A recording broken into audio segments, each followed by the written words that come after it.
a writer-creator, just like a lot of the rest of you. And I also helped behind the scenes with auditing the awards this year. Explain the auditing just so we know, because we wanted to start this by talking about the integrity of this.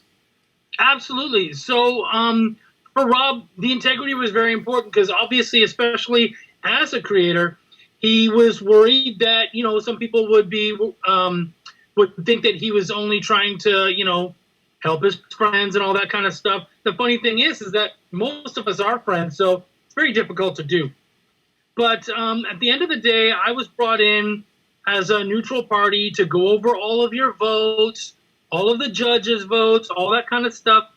At some points, we even went into like message histories and all that kind of stuff to make sure that everything was absolutely fair and that all the stuff was done completely fairly. So I felt when we were all said and done, after everything was taken care of, that the results were fair.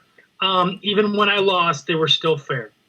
That's a good one. Even when I lost, that I was there. And of course, we have made some mistakes over the last year. There is no denying that. We expected mistakes, though. For a lot of people who don't realize this was a beta year. We're going to go over some of those mistakes. And at the end of it, we are going to actually be talking about the future of that. But that's at the end of our ceremony. One of the things I did want to talk about, and Chuck knows how I feel about this, I don't believe that tonight is about winners. I think everyone won. I think everyone who is part of this has won. We all got to have a conversation. We got to talk about the different projects that we had. And I mean, not to sound cheesy, I think everyone won in this. Would you agree with that? Yeah, absolutely. The fact of the matter is, if you release something this year, or even if you worked at it, you've won. The fact of the matter is, you gotta, it's always going to be trying to one-up yourself next year. So really, I would, the people who actually get ribbons, the, technical actual winners, see what they did. See what they did right. Talk to them. Check out what they did. And maybe that will help you down the road to us seeing you in 2020 and beyond. Now, I also want to mention that there are actually no winners in my book. There are just recipients of ribbons. So we will not be referring to anyone as a winner this evening, even in the popular vote, because everyone, seriously, who was part of this, you guys won. You rocked it. Thank you for being part of this. And, of course, start planning 2020. You now know this is coming. This is going to start after Thanksgiving. We'll talk more about that in just a few minutes. But we got a lot of recipients to talk about and a lot of cool things. Now, one of the cool things I want to bring up is the Avid Advocate recognition. Now, this is given from Indie Advocates. It's our group, our Facebook, our actual website has giving out these recognitions for people. This year was my actual turn to choose. Next year, Chuck will choose the people who get these recognitions. We're going to give credit to community builder Travis Gibb. Now, after I was with him at this last 2 weekends ago now, show, I saw how big he'd actually made his local community. And for his work with the local community and his tireless effort to help others, Travis Gibb gets our recognition for being a community builder. And we're very excited to have spotlighted him. And I want to say this, and Chuck knows this, he had basically disqualified himself from winning any awards this year because he thought his Orbit to me people would complain about, and he said, I don't want them using it against you. And I give him a lot of credit for that and a lot of love for that. But he deserves to be recognized this year. So he is recognized by us. And we're excited to have him be part of the community and part of the advocating group and all the help that he's given us over the last couple of years. And to celebrate him, we want to talk about his Broke Down and 4 Dead Bodies Kickstarter. That's just about over, but now you get to actually view it. So check out this.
Woo! Let's go!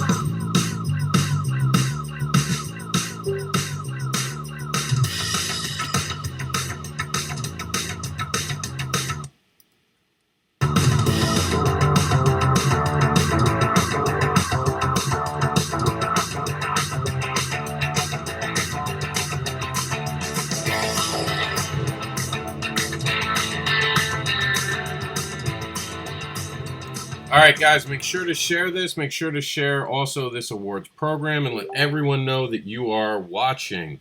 We got a lot of people actually messaging us now. Really excited about this. So let's get to it. This is the People's Category Award. That will be the official ribbon that people will be able to get. They're going to be able to... I'm going to reach out to everyone. I want to have their input on it. And I want to make sure that they feel comfortable with it. So we'll be able to make some slight changes and make each one of these a little more, what's the word for it? Personalized, Chuck, for them? I like personalized, yeah. Personalized, yeah. So, best new series. Chuck, why don't you take it away? Yeah, okay, so best new series, that was obviously one that you guys got to pick, and honestly one that I was pretty excited about. So the winner this year for best new series was Dead End Kids by, oh my gosh, Frank Gogol from Source Point Press. So that's our first official award ribbon given. So congratulations. And I just wanted to comment that all the following are people's choice. We will tell you when we switch over to the judge categories. And what's this comic book writer of the year? Why is this important? Well, I mean, this is important for a couple reasons. One, because, it's tough to have a comic without a writer, but also because not only did he pen the best book of the year, but he also is considered the best comic writer of the year. And again, that is our dude, Frank Gogol from Source Point Press. Way to go, Frank. Do you want to read what he actually wrote for everyone? I will. Hey, everyone, I'm Frank Gogol, writer of the 2019 indie hit Dead End Kids, the Ringo Award-nominated collection Grief, and next year's No Heroine, all from Source Point Press. Thanks so much for the nomination and for taking the time to throw a few votes my way. This poll is absolutely stacked, and I'm honored to be included.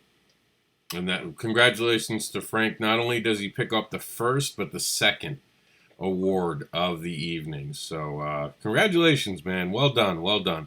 Now, you want to talk about well done. I want to introduce our first inductee into the Indie Comics Hall of Fame. And for those that don't know, I'm throwing it out there now. Randy Zimmerman has accepted my request and our request on behalf of Indie Advocates to run the Indie Comics Hall of Fame. And you're about to meet him. That's why you're not going to see a lot of graphics and a lot of stuff about the Indie Comics Hall of Fame yet, because we're going to let him build it. We got the first class in, and I want to thank the Will Eisner estate for allowing us to induct him. He is being inducted with full permission of the actual estate. So this is so awesome. Will, welcome to the Indie Comics Hall of Fame. Hello, everybody. I'm Randy Zimmerman, alternative and independent comics creator and producer and award-winning commercial and graphic artist. I do the YouTube channel Zim Geek, and I'm also part of the Indie Vault podcast. I've been in this business for many, many, many decades, and it is my honor and privilege to be able to induct the first member in the Independent Comics Hall of Fame, and that is the man who started it all, Mr. Will Eisner. Will Eisner was born in 1917, raised very poor in Brooklyn, in Jewish community, and loved going to movies and reading pulp magazines. And when comics started up, his affinity for artwork drove him right to it, and he decided that he had to be there, and quite honestly, never left. You know, he started out doing a syndicated strip, Hawks of the Seas, which was a pirate strip. This was before superheroes really became a thing. And once comic book publishers desperately started looking for original material, Jerry Iger and Will Eisner ended up forming the Eisner-Iger Studios and produced material for these publishers. In fact, he is credited with creating a large amount of the mainstream icons like Blackhawks and the Flame, and there's just a number of them. But he wasn't happy or satisfied to do that and wanted to do more, and especially wanted to work independently. He had an opportunity to do his own independent comic that would be distributed through the newspapers. And at the time, the newspapers were incredibly big. They were their main source of communication. Back in the early 40s, he started what is known as the Spirit section, which ran in 20 newspapers. They figured the circulation and readership on that section was around 5 million per copy. He kicked out a Spirit section once a week, and it was between 16 and 20 pages, the lead feature of which was the Spirit, who was a costume adventurer, because the syndicates wanted a superhero type character. He put a mask on a detective and ran with it, and he ran with it incredibly well. In fact, he was soon inducted into the Army, and the Spirit section continued on, using assistants from that he hired to come in. Sometimes he was sending plots, sometimes he was approving writing scripts. So he was working on it as much as he possibly could. But while he was in the Army, he was also incredibly busy. He worked as a cartoonist for the Army and discovered the power of comics. A soldier, a grunt, could learn and retain more information if he read a maintenance manual or maintenance instruction in comic book form than as if they were sitting there and reading it from a dry manual. So he realized that sequential art was incredibly powerful, and still keeping the Spirit section running. Spirit section ran until the early 50s. I believe it was 52 or 53. He started his own independent company doing instructional manuals, where he also broke in a lot more artists into the sequential art market, teaching maintenance manuals. He had a lot of work from the government, had a few outside corporate clients, and just showing off the power of comics. Even then, he didn't stop. He was still of an independent spirit, still had a lot of stories to tell, and so he sat down and started what some people would recognize as the origins of the graphic novel market here in the States by doing A Contract with God, which was a collection of short stories, but they really told one large tapestry of his experiences growing up poor in a Brooklyn Jewish neighborhood. Will went on to do at least one graphic novel a year on an average after that until he passed away in 2005. And there were quite a few novels. Some of them are slice of life, some of them are fictional, some of them he even adapted classics like Moby Dick. He was truly a master of sequential art. In fact, he ended up writing a couple of textbooks and teaching a lot of people the art of sequential art. Did two amazing textbooks, Comics and Sequential Art and The Art of Graphic Storytelling, which people that are in the comic business are still going to refer to for many generations to come. But the cool thing that I loved about Will's work was his true independent spirit, that he went out there and found a way and kept finding ways to get sequential art out there in front of people. That he went out there and found over and over again a lot of different ways and really trailblazed in a lot of different markets, especially in the independent comics market. The Spirit has been reprinted by Warren Publications, who was a very independent magazine producer, and Kitchen Sink Publications, which was also an independent comics producer. Almost the entire run was done by Kitchen Sink. And then finally, DC got the rights and just put it all together into archives. And it's so important that they did, because if you ever want an instructional on how to do comics, look back on those Spirits. If you ever want to learn how to do sequential art, definitely read his textbooks. So again, It's my honor and privilege to be able to induct Will Eisner into the Independent Comics Hall of Fame. He's really the foundation and a very important mentor to us all, really. And I recommend that you, if you have never heard the name before, or if you've heard the name in slight, to do a little research and look at exactly what he's done and look at his work. Because, quite frankly, you can't read a Spirit story or one of his great graphic novels without picking up, consciously or subconsciously, some influence on just how to do sequential art. He is the master. And that's why the San Diego Comic-Con Awards are named after him and why his name is so revered in comics history. And that's why it's so important that we add Will Eisner as our first inductee into the Independent Comic Book Hall of Fame. Thank you very much. This has been Randy Zimmerman. Thanks for listening.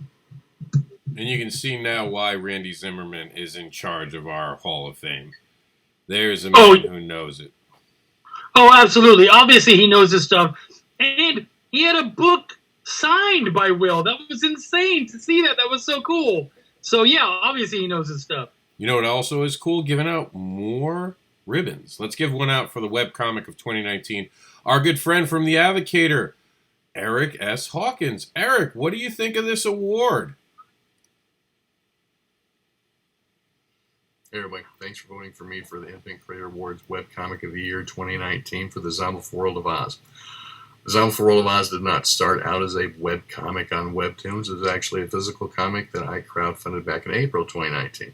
By the end of 2019, I decided I would move it over to Webtoons to grow my audience and get a little more exposure for my launch of issue 2 of the Zombie World of Oz, No Rest for the Wicked. Issue 2 will be crowdfunding on Indiegogo and Kickstarter in April 2020. The launch page for the Kickstarter has already been created. You can go out there now and sign up and be notified as soon as it launches. I'd like to thank everybody that voted for me. It was a great honor to receive this award. Very surprising. I'd like to thank everybody involved in the Independent Creator Awards. Good people all around. You guys do a great job. Thank you very much. And that's it. I mean, how exciting is that? I love the fact that Webtoons are here and it's a way to get things done. But you know what I'm more excited about? Giving out more ribbons. Chuck, what do we got next? This is the best anthology of 2019. And this one I'm really excited about. Got to meet this guy. Really nice, terrific dude.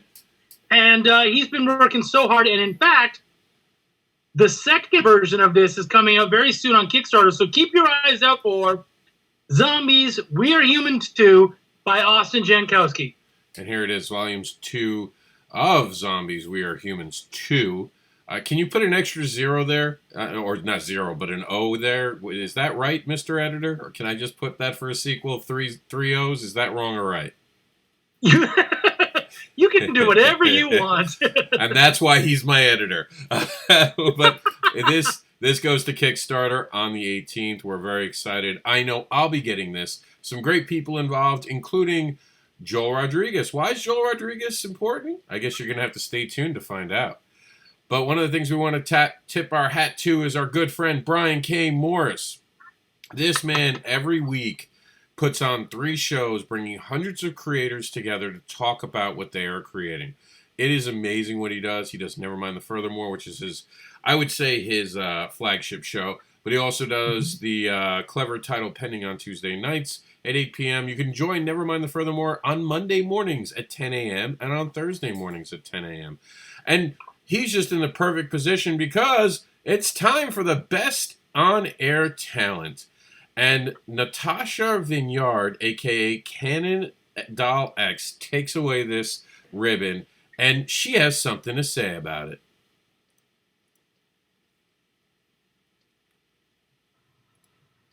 Hey everyone, Natasha here, otherwise known as Cannondale X, host of the Indie Edge over on Previews World. I just want to say a sincere thank you for everyone who voted for me. It's a real big honor to be nominated, and then also to have fans and colleagues and everybody vote for me. It was really, really cool. Really, really honored. I was blown away just to be in this category. This is something that I'm super passionate about, so much I can't even speak about it.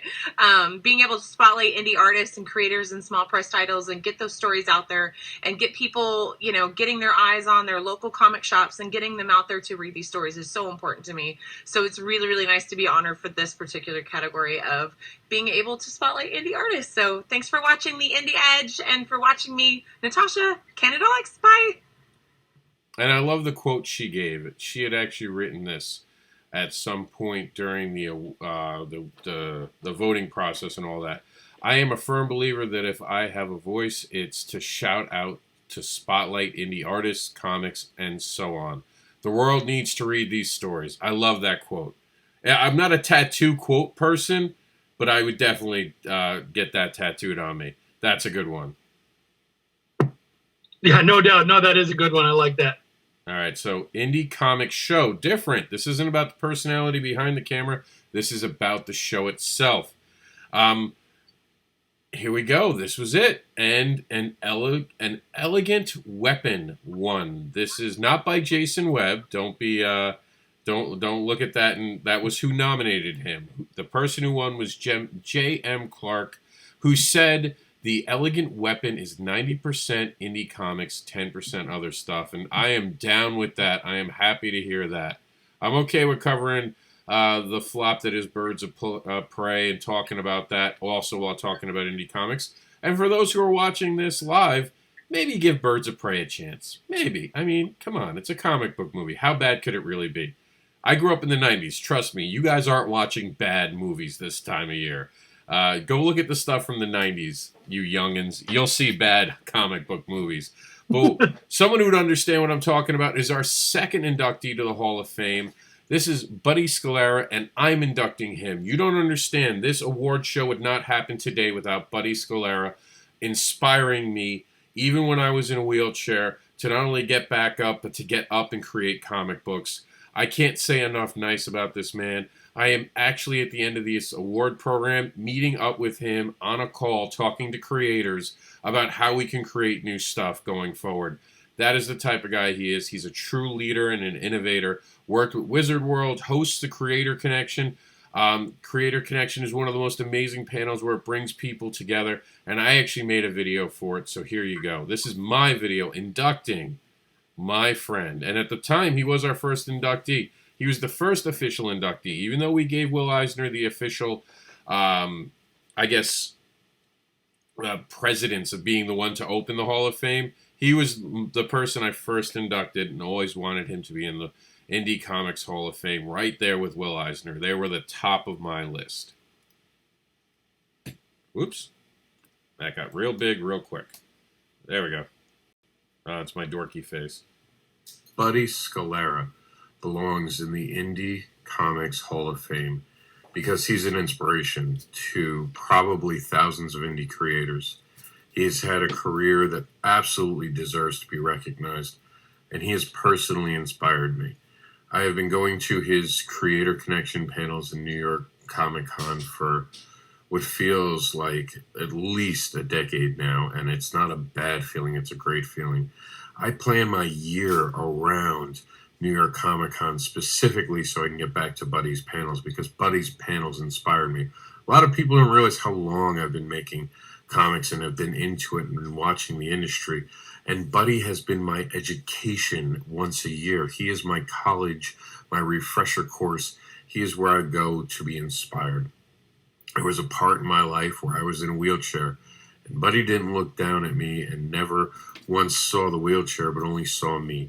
He's always been an inspiration to me, how energetic he is, how much he tries to help a community, and how much he tries to inspire other creators. I can't put into words, that's why I didn't want to write this, how appreciative I personally am. There would not be an IndieAdvocates.com without his inspiration. He inspired me to do that. So for every person that I have helped on my journey, that really starts with Buddy. For every person I will help, that really starts with Buddy. There are a few people who have I believe, inspired so many creators as Buddy has. It was a no-brainer. When we did this Hall of Fame, there was one name that I wanted immediately put into the Hall of Fame, and that was Buddy. Because Buddy has inspired, Buddy has made me a better creator, and he has always challenged creators to do something. I don't know that I would have even close to half of the career that I've had so far, let alone a career at all in comics, and have had produced comics at this point.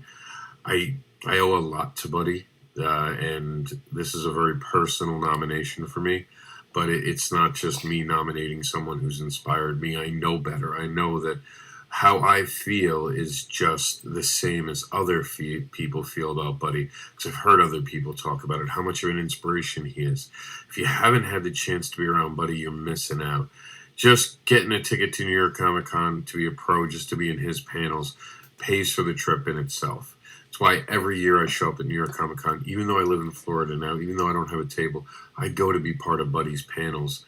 And I have been honored to actually be part of them in a way where I've been going up and talking about comic books and talking about the journey that he has helped me go on. So it is my honor to induct Buddy Scalara into the Indie Comics Hall of Fame, and he will be followed by other great creators, and he definitely sets the bar very high for who exactly should be allowed in the Indie Comics Hall of Fame. And I'm very proud to have been around him and to have had him in my life and have him be a mentor in many ways, even though it was never a very one-on-one mentoring. At times it was, don't get me wrong. He has talked to me privately, and it really inspired me. But he has mentored many of us, and that's the point. And I am thankful that I met him. And he is definitely someone who should get more recognition and more respect than he's given. And I hope, if anything, this puts Buddy into the eyes of some creators that don't go to New York Comic Con, so they can be inspired by him just like I have been. So, Buddy, thank you for everything you've done. And I'm sorry we can't do more than just this right now. I wish there was something bigger we could give you to show you how much you matter. But I think you'll see more and more people realizing how important you are, because you have left a legacy of creators out there who have been inspired by you. And I truly hope that you understand how much you mean to the creative community. Welcome to the Hall of Fame, Buddy Scalara. And not only does he take that, but he also takes the Best Panel Indie Educator of 2019. He is someone that has inspired many, and I am proud to be the one to have inducted him in. And speaking of proud, I am proud to give away also the Advocator of recognition for the Helping Hand. That goes to Chuck, who has shaped indie comics in 2019 by bringing quality via edits across the multiple universes. You don't understand how much he has impacted comics, because editors go silently into the night. They don't get the credit they deserve, and I wanted to make sure that people understood. He has worked on over 30 projects easily in 2019, and 10 of those were mine. So I know that he works hard, he gets it done. You have to understand that means he's editing probably 2 to 3 books a month easy, if not more at times. So I would like to give the recognition to our good friend Chuck, and Chuck can accept this right now that he's live. Wow, thank you. It's a huge honor. You don't do it for recognition. You know, when you want to help people out, it's because you care. And so most of the stuff that I do, it's because I do care, and because I would want that for myself. You know, it's the same when I do Chuck's Raw Reviews. The whole reason I kind of started it and went forward with it is because that's what I wanted for my book. I wanted about it. And so, you know, really, in giving a helping hand, it's just about giving people the love that you would love to get back, And whether you get it back or not doesn't matter. You just keep doing it. So, yeah, I really appreciate this a lot. Tons of love obviously goes out to all of you guys out there who I have worked with and who one day I will work with, and to indie advocates who have been huge in my career and a big help. So thank you. All right. And that's not it, so don't go anywhere. We got a couple more pieces of business. There's more than one person who takes home more than a single ribbon this year. And a single... Now, while this was a recognition, let's get on to the actual ribbons Chuck's going to get, including the ribbon for his now award-winning comic book review, Chuck Raw Reviews. It's official. He has absolutely been an amazing person to have worked with, and I'm very excited to have seen him even review books about that we have worked on. So he's an amazing person. I appreciate you. You are awesome, dude. From me to you, you're awesome, and thank you for everything you've done. I call him the indie darling, and I mean nothing by it other than respect. People appreciate you for who you are.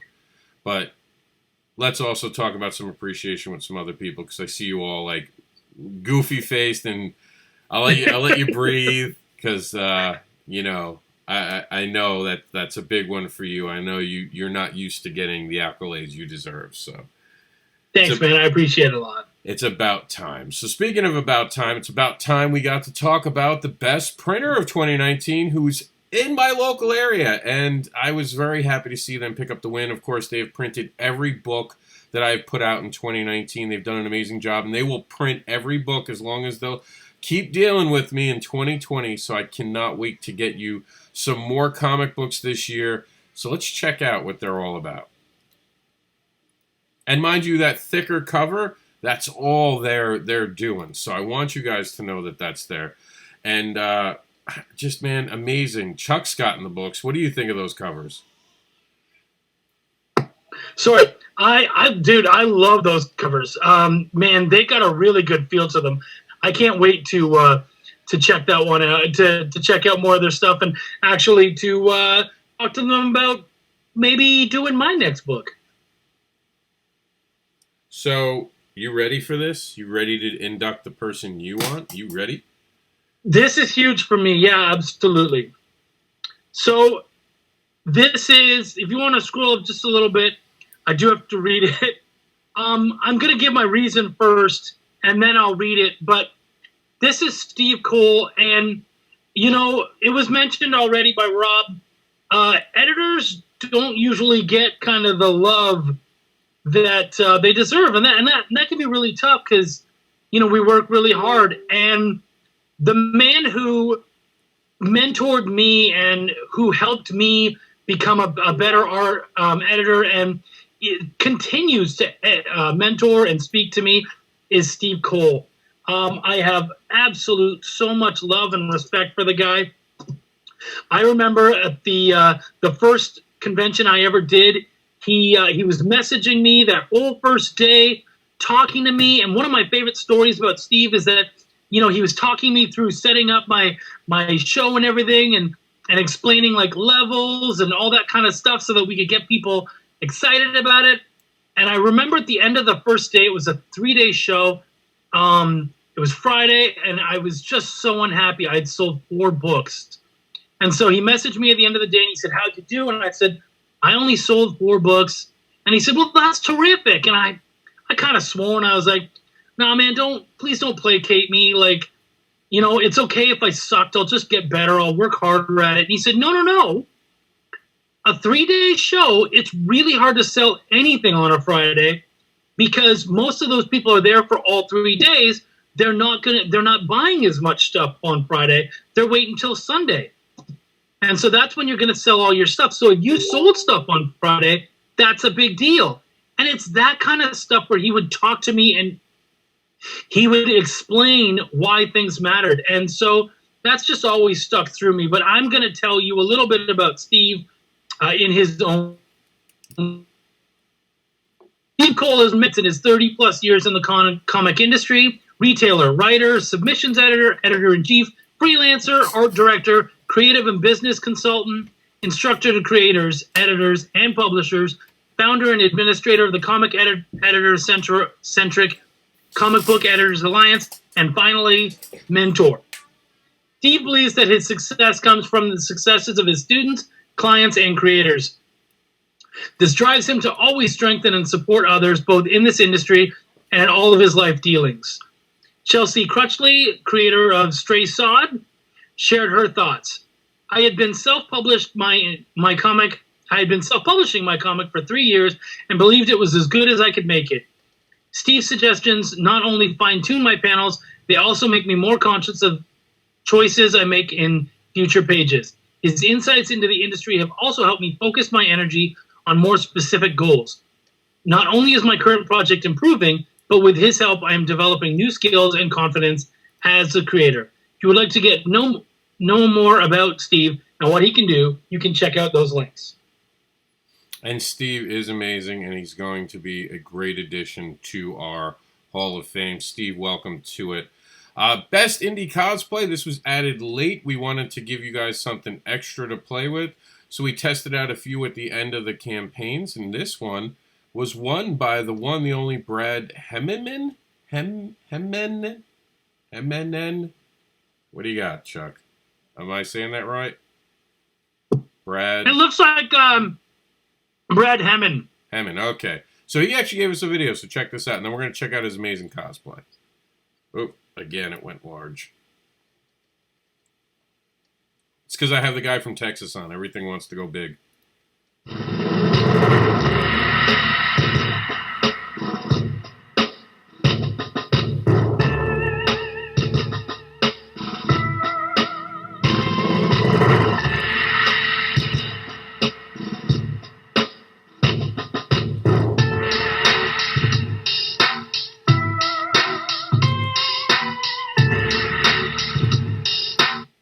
And we appreciate him putting that video together real quick. Nothing but respect for that. And here's some of his amazing cosplay. And also, let's give some love to the rejected creator, Stan. How do you say his last name? Stan's last name? Konopka. Thank you. For making What Is This? Because this is an award for Stan just as much. And we're going to reach out to him and get his opinion on it at some point in the near future. And maybe have him on the show and talk about what inspired this. So congratulations to Stan as well. Now we have to go on to a painful topic for me. This was the most eye-grabbing Comic-Con display, and I kind of teased my friend David Byrne that I was going to beat him in his blow-up, and I did not. And he has won the most eye-grabbing display.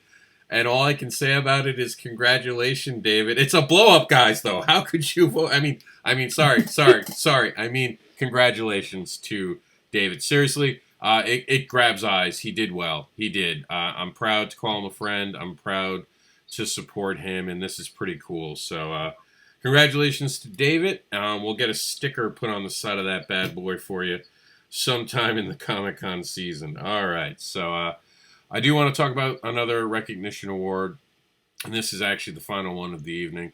This goes to our friend Victor Dandridge. Now, what he did, and we're going to quickly move over to another thing. So we're going to have to go to Kickstarter for this one, because it's not always easy to get to these things outside of it.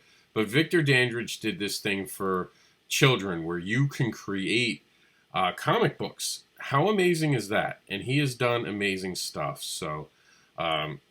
we're going to bring up the video for it, and we're going to let it speak for itself. And, I mean, just amazing what he did. And I also wanted to show off the Kickstarter page itself. Oh, I got to mark that I received it, actually. And make sure you guys are doing this, by the way. Mark that you received it and give it a smiley face. Unless it's a non-delivered product or you're not waiting on it, please take care of it. Let the creators get some credit. But here it is. This is from Victor Dandridge. Okay. I need my keys and hey, hi, I'm Victor Dandridge, the hardest working man in comics. You literally just caught me on my way out to start talking about my You Create Comics line. Actually, since you're here, can I start with you? You Create Comics is my in-class programming that I do to kind of instill education with some cool with comic books. It's kind of important to me, actually. As a kid, I didn't like to read until I got into comics, and it kind of changed everything. Put me on a cool path and has made me as successful as I am today. So I kind of want to give back a bit, you know? I'm really kind of starting with my hometown and trying to make sure that, you know, kids in Columbus, Ohio have an opportunity, much like I did, to explore comics and see how that impacts their education and their potential future and earnings out here in the world. So, you know, I could really use your help with that. I'm trying to raise at least $250 to be able to bring my programming to one school in Central Ohio with a high-end goal of $2,500 to maybe reach 10 schools with a potential of 2,000 students. Now, obviously, yes, you might not be from Columbus, so maybe that might not be your bag, but it really would mean the world to me if you could at least share, talk about, or influence in some way, shape, or form this project to imminent success. We want to make sure that everyone has an opportunity to succeed and excel, and comic books is all about that. The superheroics are all about inspiration and leading us to our higher selves. So with your help, I think we can actually do it. If you get a second, please donate, pledge. These are some of the prizes that you'll have. These are actually from the You Create Comics line that can help you make your own very own comic material, right? I mean, like literally yours. You create it. That's kind of the name. It's clever, right? I know. But if not, feel free, share with somebody that knows that their kids love comics or is into the comic book medium, and maybe they will be able to support. Either way, with your help, I know we can empower learning to imminent success for some Central Ohio students. Thanks, guys. Have a great one. All right, I want to show you guys some of the stuff while we're talking about this. Just imagine how much this is going to change kids' lives. And he's already begun to get out there and put things forward and allow children to begin to create their brand new worlds. We want to show appreciation. Victor Dandridge Jr. is empowering children to use their imaginations. And of course, I used the wrong there. Where's my editor Chuck for when I need him? Their imaginations and create the next gen of comics. And congratulations to the best comic of the decade, which goes to Franklin and Ghost and Garrett Gunn and company, right, Chuck? Big props. Absolutely, from Source Point Press. And not only, folks, is it a comic, but it has also picked up to be a cartoon show, and they're working on that right now. So, yeah, big stuff. Definitely deserve that love. And congratulations for that being made into a comic book. Yeah. Much love. Speaking of love, let's bring in the person who's been in the background patiently waiting as we're 10 minutes over already. This is the one, the only, Matt something, right? Matt something? Yep. What do you got? My name is. Matt Knowles. Guys, everybody doing out there? He was actually up for the cosplaying award as well. He cosplays in the middle of heat and summer. I want to introduce him properly. Great guy, good person. Let's talk about what you're wearing because that's our next award. All right, so this here is one of the gauntlets that we had made up for our title Tales from Nocturnia. It was made by Harrison Hansen and Martin Irish over at GB Leatherworks. And it's one of the products that we offered to go along with our medieval fantasy title Tales from Nocturnia to try to expand the universe and expand the experience of the comic outside of the pages. Now, I mean, this was obviously well received because you got the votes for it and all that. Have you seen anyone post pictures wearing this yet? Absolutely. We've been to some shows, and one of our good friends, Annie Barrett, who has actually been drawn into this. She's going to be drawn in for the third time into Tales from Nocturnia #2. Will be the third time. We've seen her at shows wearing the gauntlets. I'm pretty sure we had somebody else that had posted one as well. But it's just totally cool to be able to go to a show and then see somebody that's 15 years old or 50 years old that wants to go pick these things up. Now, one final thing. Are these still available, or is that it? It's done? We still have a few of them that are available, and if somebody wants to get them custom made, we do have the ability to get them custom made through GB Leatherworks. And one of the cool things that GB does for us is if you're like, hey, man, I like them, but I want it to be black with a silver gear on there, they can actually custom make them for you for a little bit higher price. But we do have the ability to do that as well. Now, I want to thank you for being on the show, but before you go, do you feel like sticking around maybe to see about the judging categories? See if all right, so hang out for a minute. Let's see about the judging categories. I'll hang around. All right, so we're switching over to the judge categories. This was a pool of over 50 people brought together, cosplayers, fans. We asked them to vote. Chuck audited it. Not everyone wound up being able to vote, and some people got confused about the voting process and voted in our actual other group on top, what we just went through. So we will be making some changes next year, and the goal is to have 100 judges for next year. But what they did judge, you're going to see now, and we've all been audited, and this is official. These are the picks the judges came up with, starting with the best crowdfunding campaign. Actually, I don't think Matt's seen this yet. Check out what we did for you. I see. I appreciate it. Well, on behalf of Steph Cannon, my other half in Symmetry Creations, and everyone that worked on the campaigns, we did 3 campaigns in 2019. We did 2 for Tales from Nocturnia, and we did 1 for a 268-page book for our steampunk time travel series, Heirs of Isildur. It may not have raised the most money. We have a lot of friends that raised a ton of money out there on other campaigns. But we definitely found ways to involve people from all different walks of life, whether it's people from my soccer community or people in the steampunk world, metal community, and obviously comics. Brought them from all these different areas into our campaigns. It was really fun. We found ways to engage people. We got people to get on video chats that we remain nameless and almost choke on Dusty Crackers. Did all kinds of fun stuff like that. We had a lot of support from the community. We really appreciate that. So on behalf of myself and Steph Cannon and artist Javi Lapara, everybody that worked on all the different titles, Jesse Hansen, who's doing the inks on Tales from Nocturnia 2, all the different people that did the covers, really want to give our appreciation to those who judged it. If you did miss out on any of our Kickstarters, don't fret. We just revamped our web store it's at tinyearl.com/InSimShop. All the different items that were available for both of the Kickstarters for Nocturnia and for Heirs of Isildur are available. And we just released the Thomas Tenney, who works for Creepshow and also on Forceworks for Marvel. We just released his copy of the Inferians cover, which is based on the band Inferi off of the Artisan Era record label.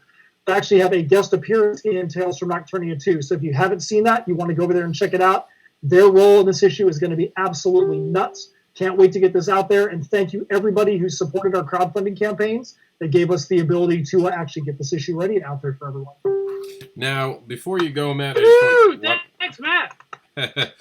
Chuck got me out of nowhere. Before you go, I just want to congratulate you and let you know that you will be able to put this on any merchandise you want. We'll fix it with you to how you want it, just like we're tailoring the other awards. This different ribbon is specific for the judging awards. The other one is for the People's Choice. We'll get with you in the next couple days. We'll make it so it's something you like a little bit more. It fits your taste better. But you can put that on your table, on anything you want. That's the point of these ribbons, is so you could also go out there and tell the world that you won.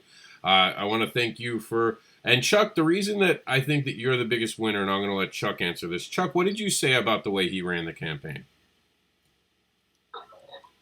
So I was actually nominated Tales from because I was so impressed with how they ran their campaign.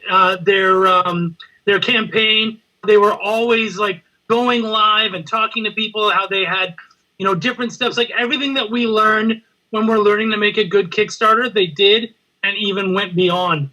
And I was so impressed, excited. And I just love the guys anyways. Steph and Matt are freaking amazing people, but the work that they did, it went so far beyond anything I'd seen in so many other campaigns that they deserve the love. All right, Matt, thanks for being on. We got to get back to giving out some of these amazing ribbons and give some more recognition to some great creators. We look forward to what you produce next. Let's move on. Thanks a lot, guys. Thanks, dude. And we're moving on now. Here is an actual ad. We gave everyone the opportunity to run an ad. This will return in 2020. No one took me up on it, so guess what? The Indie Devil is going to actually promote himself tonight on the awards show. This is what my Kickstarter is going on right now, and it's something very different, so check it out. Today for you guys, I got something a little different. For those who are fans of Barbara Unleashed, you know that we want to have an educational aspect to everything we do. we wanted to take it one step further and try something out for this. So this is called the BDSM survey. This is a preview print copy that we had made to show off, and we've been able to give some people this on the road to get some feedback, and people have loved it. But when I say it's a BDSM survey, people have gotten very like, what could that mean? What is that? I found that the minute people opened it and flipped through it, they started to understand that this was going to be about them. This is going to be about them figuring out who they are and figuring out what they like and being able to share that with someone in a very non-threatening way, because you just get to fill this out and share it with someone. And of course, because it's part of the Barbara Unleashed brand, it has a lot of information. For those who've never read Barbara Unleashed, don't worry, it has nothing in here that you need to know beforehand. It'll only enhance the story to know the character, but it is not necessary. And we have some stuff that some of the readers might be, accustomed to seeing, maybe even some things popping back up, but they're important, and it gives you guys the ability to actually communicate with your play partners what you're into. And on the very back page, there's a place for notes. It's a very unique and different idea.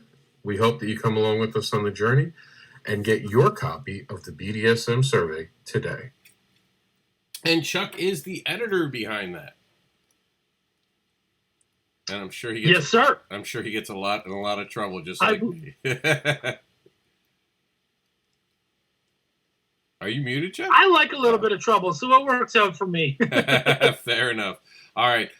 Joel Rodriguez is our Rookie of the Year. I apologize that the rookie's not in green. It's meant to be in green. We had trouble uploading right before we went live. It will be in green in the future, I promise. Rookie of the Year, Joel Rodriguez.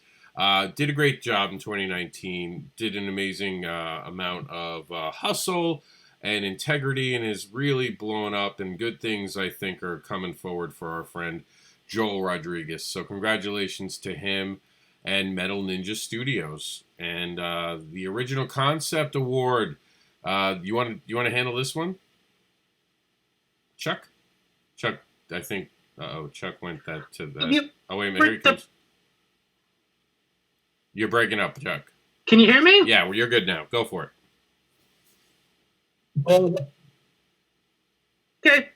The Original Concept Award, this was a really cool one. I know that, and to be honest, I was a judge of this. I got to go through all the different categories, and when I saw all of the different books and what they were about and everything, the answer to me was obvious. It was the Arcane Cocktail Enthusiast. And just looks like such a cool book and such a neat idea. Never heard anything like it before. Can't wait. Honestly, I just want to pick it up just on the concept alone. And so for that, it definitely deserves Original Concept. And one of the things that I want to mention is that some of the judges were allowed to vote on anything they want. We called it the wild card, so no one could say that I somehow influenced the victories. That will continue in 2020, as every judge will be allowed to vote on any topic they want. They'll be chosen to choose just one topic, and that's just more. We have to make sure that everyone gets 5 votes, at least. Every category needed a minimum of 5 votes and make sure there wasn't a tie. Beyond that, the wild card rule is going to be permanent, so look for that in 2020. If you want to be a judge in 2020, we're going to talk about that at the end of the show, so watch the very end. Here is their response. This is the Originality Award winners, or as recipients, as we call them here, for the Originality. This again with the big screen. Come on. That's it. I'm getting new tech, people. All right. I think we can do it. Hello, everybody. This is David. I am the penciler and inker for Jeff Ryder's comic book series, The Arcane Cocktail Enthusiast. I really want to thank Avid Advocate's team for choosing our comic to win the most original concept of 2019. Damn. I'm really, really happy that our project can get recognized in this community. And I'm pretty happy that this communities even exist, to endorse our work and to create events like this that bring us all together. I really want to take a moment to thank Jeff Ryder in particular. He was the first one to give me a shot at working in the comic book industry. We met each other 3 years ago. I was done with school. I really wanted to work in comics, but I wasn't really into mainstream titles. I just was looking for an original, fresh concept to get my hands on. And I met a few writers, and there was Jeff with all his crazy ideas. So He told me about his concept for the Arcane Cocktail Enthusiast, and I was like, boom, jackpot. Basically, this has everything an illustrator would want to work on, and it's everything a reader would want to see in an original, strong concept. So we went to work. We did chapter 1 and chapter 2, and we're really happy to say that chapter 3 is well in production. We're looking forward to finish it in the coming weeks. And the stakes and the fights are really, really getting intense in this one. So I'm really excited to put that out. So thanks to Jeff again. Thanks to the Indie Advocates team. And thanks to everybody who posts their work on Facebook. My daily motivation. Let's keep each other motivated, guys. Thank you so much. And Jeff? Hey everyone, I'm Jeff Ryder, the writer and creator of the Arcane Cocktail Enthusiast, and we want to say thanks for awarding our book the Indie Advocates Originality Award for 2019. Super big thanks to Indie Advocates and their whole team for putting this together. I absolutely want to thank David Pupo, who is just a super stellar, amazingly talented artist who helped me create the entire look and feel of this wacko comic book. Couldn't have done it without him. Also want to thank our colors team, Anthony Lee and his fighter Jennifer Kelly, who were both awesome. Our letterer, Cardinal Ray, who's just the best. The story editors, Erica Schultz and Noah Sharma, who helped me really craft the whole story and put the thing together. I absolutely want to thank my wife, Miss Carla Borsoy, who totally has my back in indie comics and all other things. And I want to thank you guys for reading indie comics and supporting the Indie Advocate and awards like this and books like this. Without y'all, there wouldn't be wacko magical comic books about bartending in the world. So we really appreciate it. Thanks so much. Like David said, the new issues are coming. You can check them out at arcanecocktailenthusiast.com. And we will see you guys out there in the world. Thanks. That is super cool. Yeah, I'm very excited. I love the art. It was really cool to put this cover together, or this I should say ribbon together with the covers that they had. Really excited about that. Congratulations, guy. And I'm also excited to induct our final inductee, Hall of Famer now, Rollin Man. And we did 4 this year. He was the last of the 4. And 2020 is here, and we wanted to start off the new decade with a strong example of the admiration for hard work, knowledge, ethics, and integrity that indie comic creators have to display to succeed in the indie comics industry. No one indie creator is this truer for than Rollin Man. Before we give you the history lesson about indie comics and how Rollin Man helped to create what is indie comics, I want to say, despite his many accomplishments, no creator I know is as humble, genuine, and a pleasure to be around with his infectious infects. That's the editor's fault. That's the site editor's fault right there. With his infectious smile and foolhardy laugh at his Rollin Man. Being around him is part history lesson of comics and part inspiration that anything is possible if you work hard enough. He is a teacher to many, and I am proud to call him my friend. Welcome, Rollin Man, into the first class of the Indie Comics Hall of Fame. And all of these Hall of Famers will honestly be part of the Hall of Fame, which will be housed in the Comic Initiative, thecomicinitiative.com. We have a special section just for them. We're going to be building it over the next few weeks, and we're pretty excited about that. We are going to skip over a couple awards because we have someone joining us right now. We don't want to take up much of their time, so we're going to go right to this one and call it. This is the Indie Publisher of 2019.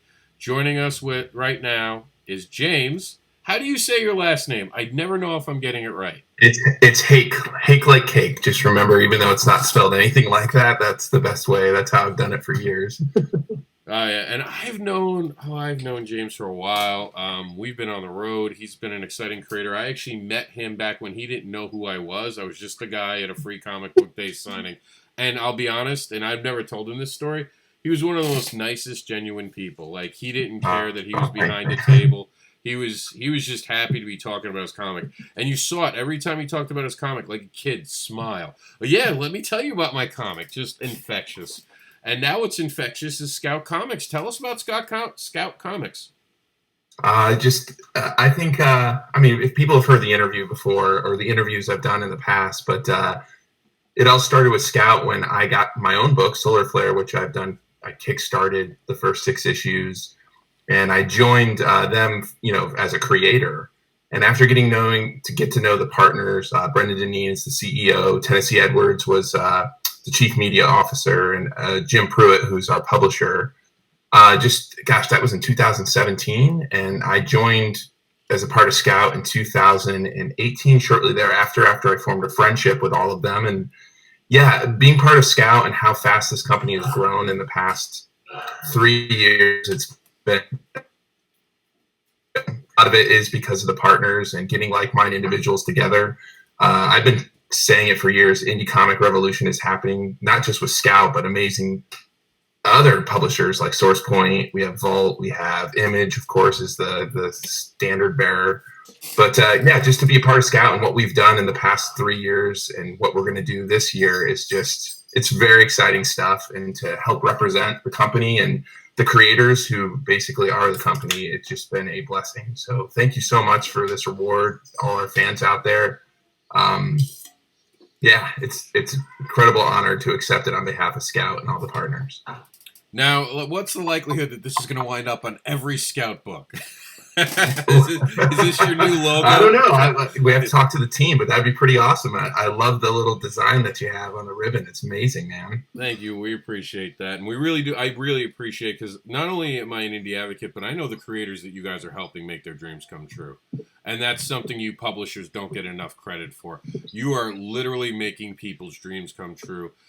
You supported Richard Rivera when he got sick, and as a person, as a friend of his, thank you for that. That meant a lot. You guys, and Emmett's story this year, publishing that and doing that, like, my hat's off to Scout Comics. They take not risks, but they trust their creators, and they let their creators create. So thank you for being that publisher. Tell us what's coming out this year. Give us a rundown. Excite us. Titillate us. Tell us what's next.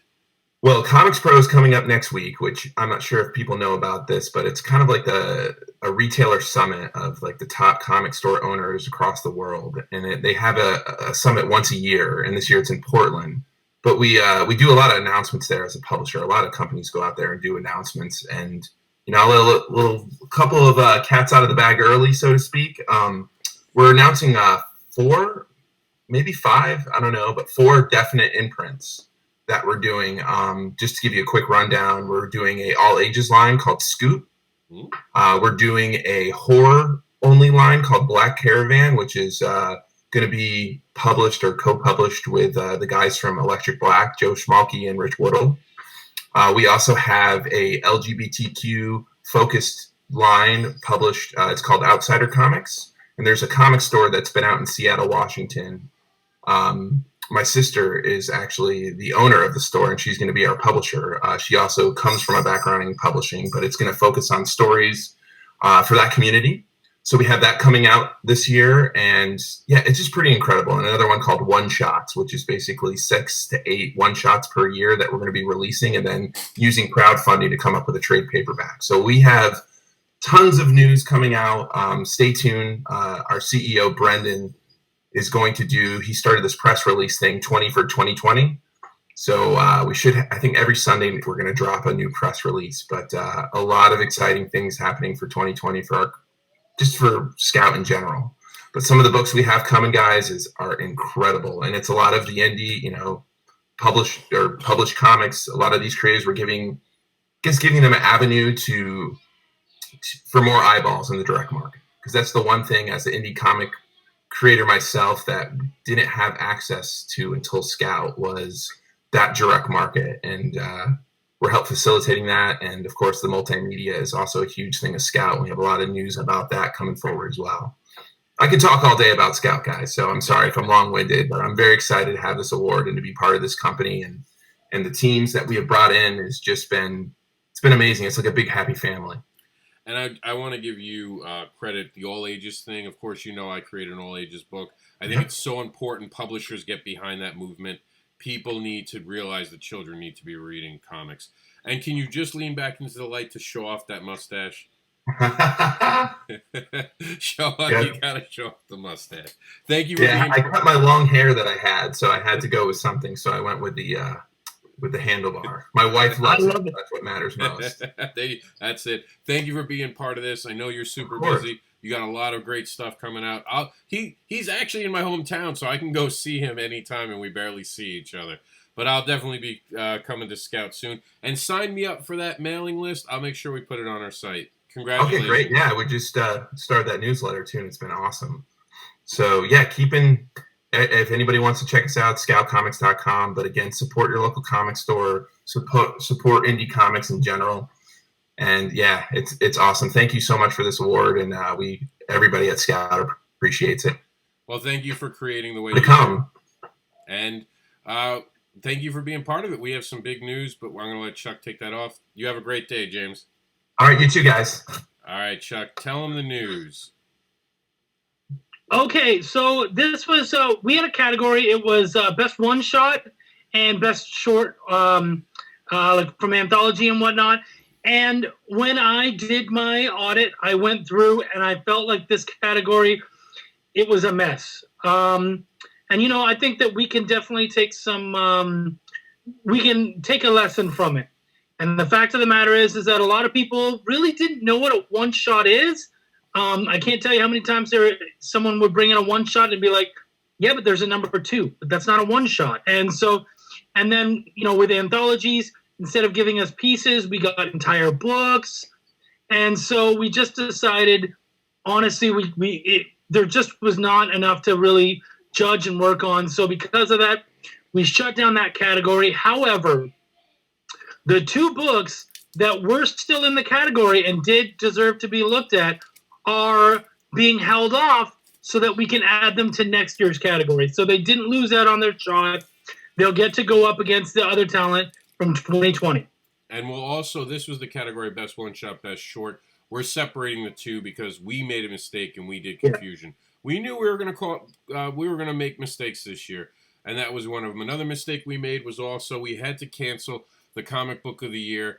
The reason we did that, and I had mentioned this in a video a few weeks ago, I'm not sure how many people are aware of this. The reason we canceled the comic book of the year is not only do we have the IP of the year, which is coming up in just a few minutes, but we also had this moment where people were putting in 5 or 6 of their own books, so it would be one person having 5 abilities to win. And it wasn't like they were putting in different series. They were literally just putting in issue number 1, issue number 2, issue number 3, and they didn't know it was for 2019. So we were getting people just dropping stuff, and I eventually just had to pull the plug on it. Despite having tried to put rules about it, it became very clear people weren't understanding it. So those 2 categories did not make it. We're going to do our best to make it right in 2020. And that planning begins tomorrow. So, like I said, excuse me, at the end of this, we will be talking about some changes we're making. And I'm even going to introduce you guys or announce the 3 people on the panel and what the other 3 panels are going to be. But speaking of panels, let's talk about the artist. So, Artist of the Year, and I haven't mentioned it yet. I made the ribbon for the voting ones, not the judge category, but anything that was voted on publicly, that was my ribbon. Chris Mad made a ribbon for us. He didn't know he had won the award. He came up, gave us this, got it colored. This is his amazing work, and he's going to get to put his own imagery on it. Now, of course, I expect him to make a lot of changes to his thing because he's an artist, and I'm sure he'll want to do something snazzy. But he is a great artist. I love Chris Mad. I've worked with Chris Mad. I'm telling you, if I was able to vote this year, I would have voted for Chris Mad in that category. Which, by the way, next year my votes will count a little bit more. But we'll get over it. We'll get to that in a minute. But seriously, my votes would go for him. And I know, Chuck, you're a fan of Chris Mad, right? Absolutely. I love all of his work. Got to meet him at MegaCon. And and he's a stand-up dude, too. Like, a lot of times, you have to separate the artist and the art. But in this case, they go hand in hand. Chris Mad is just a really good dude. Like him a lot. Couldn't have gone to a nicer dude. Yeah, I mean, he is really one of the better ones. And just a humble guy. I remember when I told him he had won, there was a little bit of shock, and he's like, what about the other better artists, was kind of the attitude he had. So that's how humble he is. He doesn't even realize his own skill level. So with much love, brother, welcome to being recognized for your talents, Chris. You deserve this and so much more, and I can't wait to see the more that's coming. And speaking of coming, Creator of the Year, Scout's own Richard Rivera. And just the powerful story of Emmett's story this year. I read that. It absolutely was amazing. It's finally a story that is relatable, that you can hand a kid and kind of be like, hey, This is what hate causes. This is why you have to avoid hate. And I don't know, Chuck, have you read Evan's story yet? I have not. No, but I want that. to. Yeah, I have to get that in your hands. I got to talk to Richard about getting you so you could do a review. Since you're now an award-winning reviewer, I want to make sure that we get something on there for this, because honestly, this will blow you away. I don't say this easily. There are very few people who, I mean, as a writer, I like to think that I am really good at what I do. We all do, but there's also a bit of ego involved in it. When you're a creator, I'll tell you, hats off to both Victor Dandridge and Richard Rivera. Blew me away with their stories this year. The Trouble with Love sequel, I forgot the name of it off the top of my head. Amazing storytelling, but this was this to me honestly should have been in the running for story of the decade. I don't think it was out long enough for it to have really gotten it. And it's sad. I really wish it had been released this year, but he wanted it out because it's a powerful story. For those who don't know, it is about what happens when people are blinded by hate and they take it out on someone because they don't understand that person. Get the book. Get it through Scout. Scout, credit to them. That's why we made time. I rushed to get him on because I knew he was busy and we'd already had him waiting 20 minutes. Because I've never done an award show. I have no idea how long an award show is supposed to take. So I was like, I think 20 minutes? Me no know. I've been watching too much old Star Wars, so I sound like Jaja. But I really didn't. I was like 20 minutes-ish. So in the 20-minute mark, even Matt had waited 10 minutes. And we're trying not to make any creators wait. But absolutely amazed. Richard Rivera, genuine guy, came back from not feeling well last year and made a big impact this year. So welcome back, Richard. Any final things with Richard? No, you know what? I met him at Mega, and just a freaking awesome dude. He was so nice and easy to talk to, and just, you know what? I felt like I was meeting a friend for the first time. It was really cool. So, yeah, definitely want to dive into his stuff and check it out. And I've only heard good stuff about Stabby Bunny and everything else. And actually, Richard Rivera's in the chat room right now, and he says, thank you. I can't believe it's such an honor. I'm floored. And, I mean, we're floored by what you created, Rich. From Stabby Bunny to even Shadow Play, which I don't think gets as much attention as it should. You can hear the Crazy Jacks man in the background.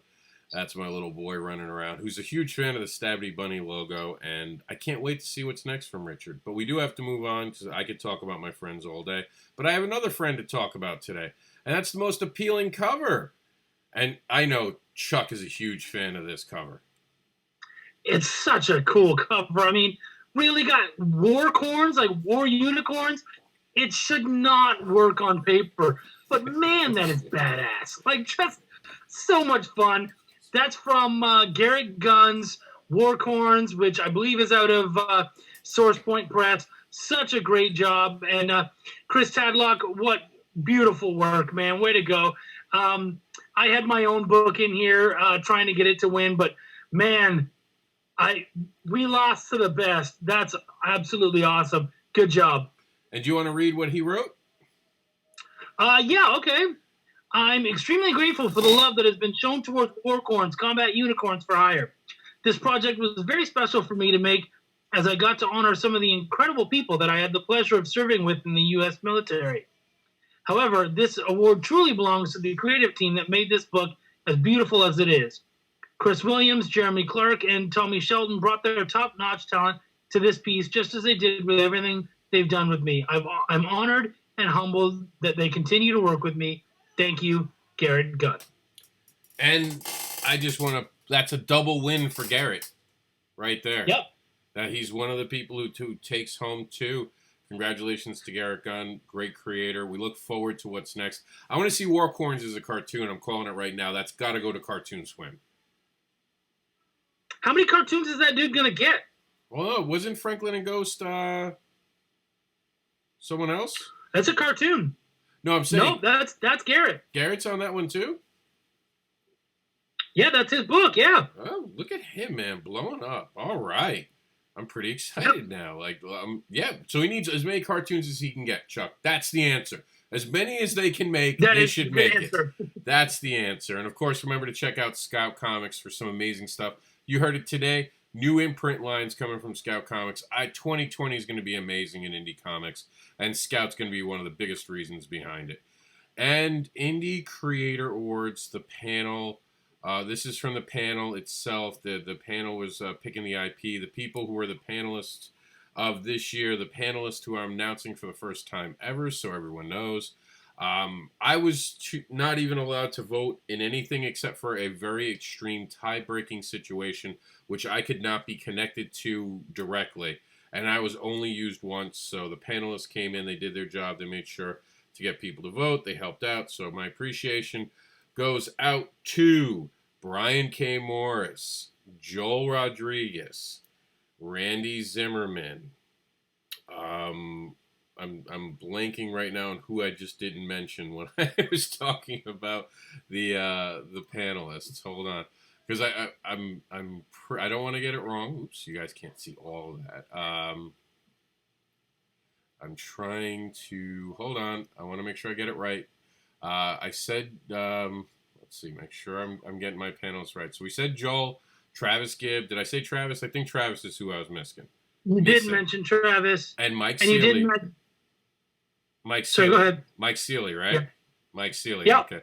I want to make sure we got everyone. So it was Joel Rodriguez, Travis Gibb, Randy Zimmerman, Mike Seeley, Brian K. Morris. And Victor Dandridge was our tiebreaker. I appreciate him being loaded and ready to go.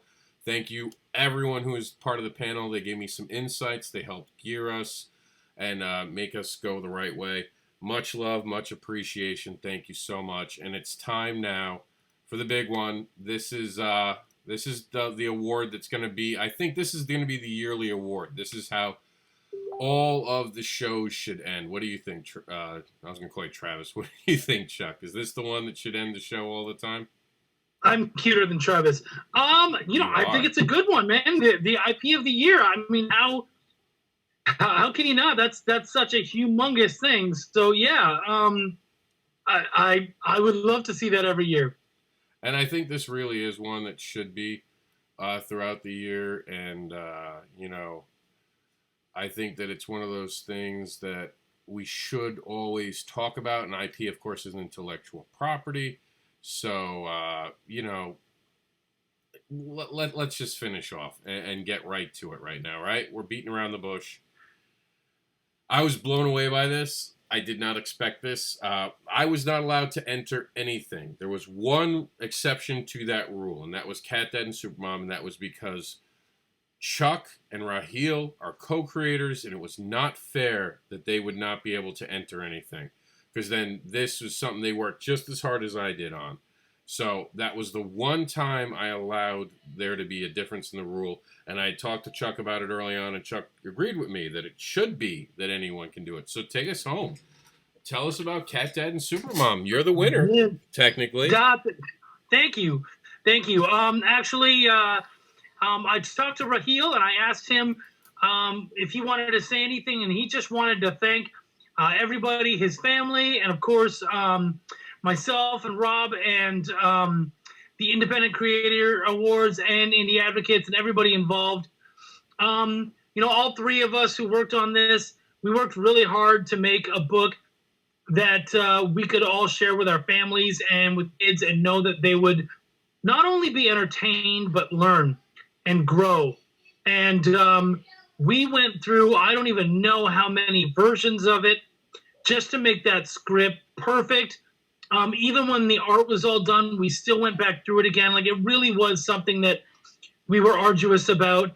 I think even we finished it, and then Raheel came back and said, wait, what if we did this? And we kept trying to just work really hard to make the best possible book that we could. So the fact that the judges and the panelists appreciated what we did and loved the work or what came out of our hard work, it's humbling. So thank you so much. We're super proud, and we can't wait to put fix that ribbon upon the book.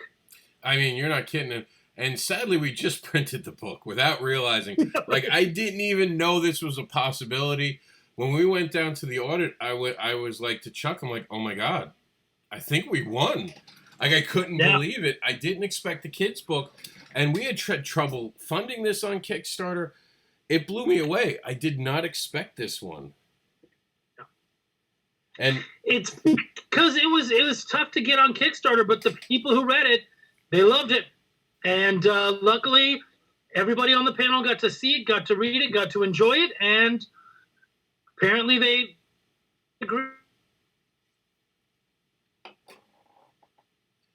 Chuck has disappeared for a moment. Oh, you back? Yeah, it should be. Oh, your voice went away for a second. I wasn't looking at the screen. I thought you got the little pixelation. Okay, guys. Officially, this is the end of the awards show. We're going to stay on to talk about the future of the awards for a few minutes, and then Chuck, I'm sure, has got to go because we've already been at this for 2 hours. But we wanted to just tell you that anyone can be, well, that's me. I'm the, you never saw me on screen. I am the Indie Devil and the Indie Advocate, proud of both. I do a lot of different things. I create books about fetish monsters and more, and I give out free hugs and spanks at your local con. You're welcome.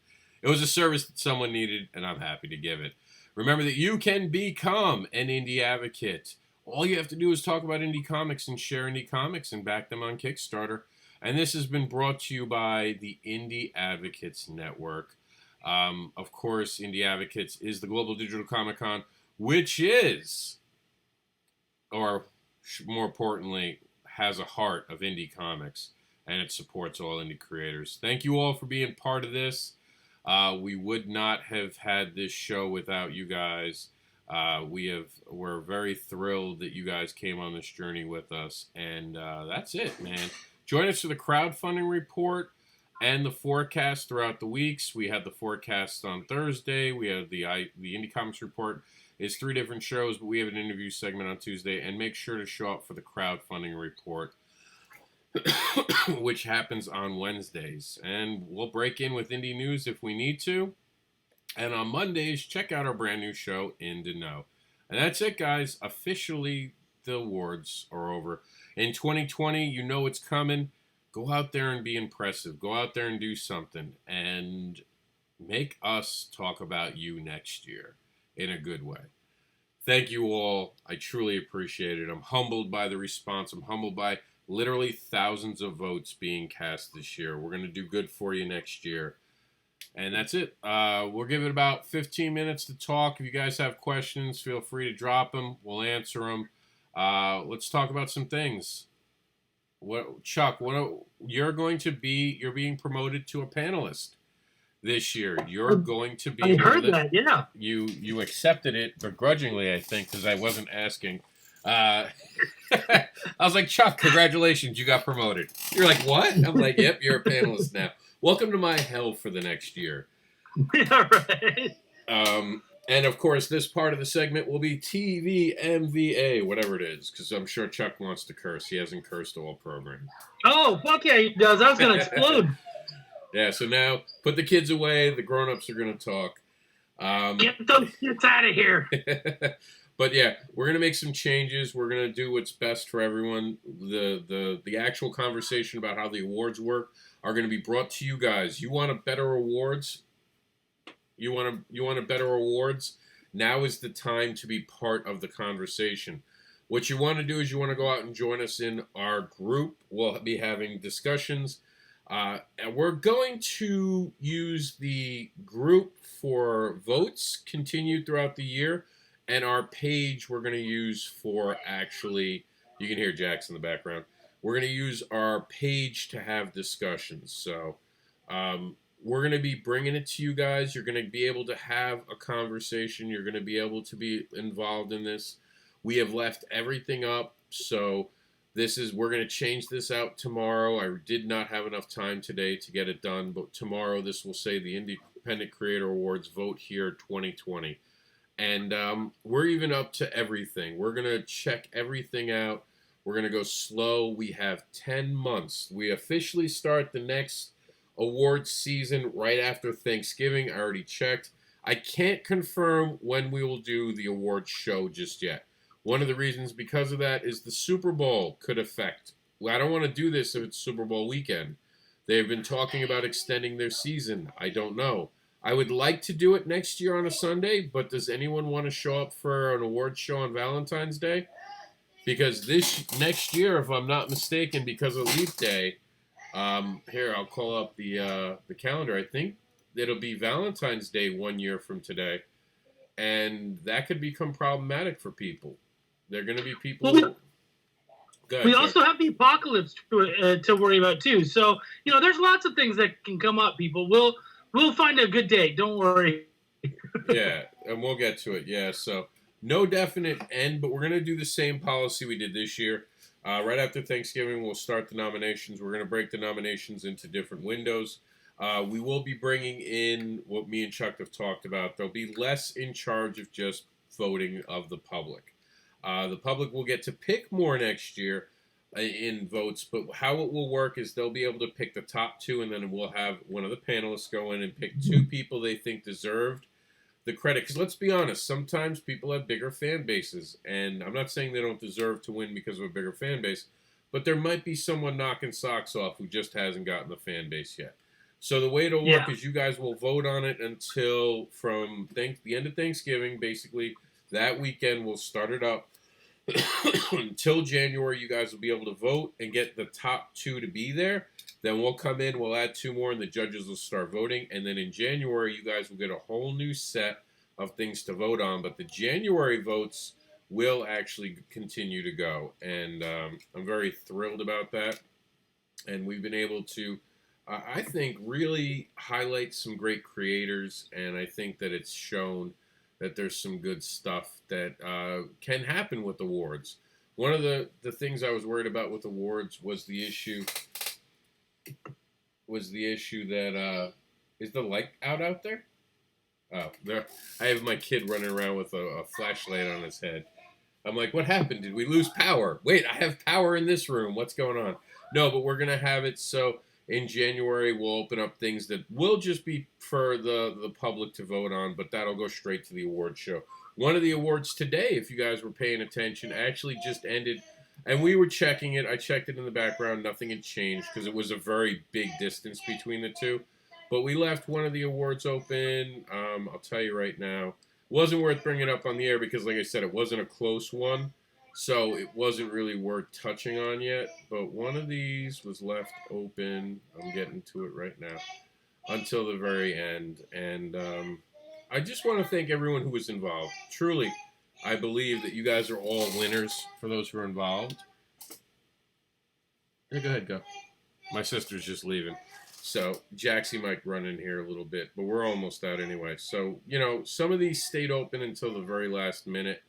And I think it was the Decade one, Franklin and Ghost. This was open until the very last minute. So, and I had checked in the background just for actual transparency. I don't think anything moved since I last checked it. No, it's still at 98 and 62. So things like that we're going to try to do. But I'm also going to commit to more times. One of the things people really wanted were times set so they knew when things were ending. We're definitely going to have a better schedule next year. And I'm going to say this, and this is just the truth because I don't see any questions being asked really. I'm going to say this. If you're very opinionated and you want to have control, stay part of the conversation. We want your opinions. We want you to be part of this. We want you to mold this awards. So these awards are about you.